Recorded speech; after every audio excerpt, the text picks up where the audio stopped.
хувь зайны ихээр гэдэг юм уу, төлөөллөөр гэдэг юм уу. Анх би дэмжээл оролцож байсан. Тэгсэн яг 30 жилийнхэн хөтөлбөр тоглолтын найруулгыг хийгээд ингээд ажиллах болсондоо туйлын их баяртай байна. Би түрүү хэлсэн хувь зайны ихээр гэх үү, одоо хувь заяа гэж хэлэндээ би.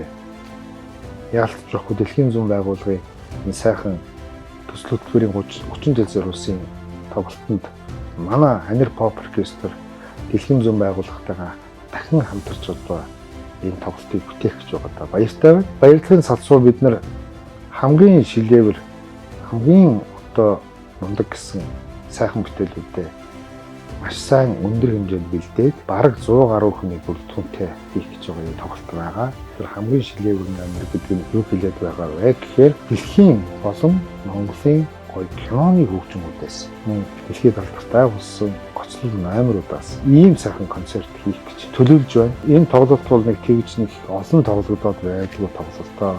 Ягаад гэвэл энэ том хэлбэрийн гайхалтай юм Монголд одоо явдггүй тоглогддог Lion King одоо жишээ нь тэр Нандин Эрдэнэ гэдэг гайхалтай дууны шинэ хариулах ч гэдэг юм.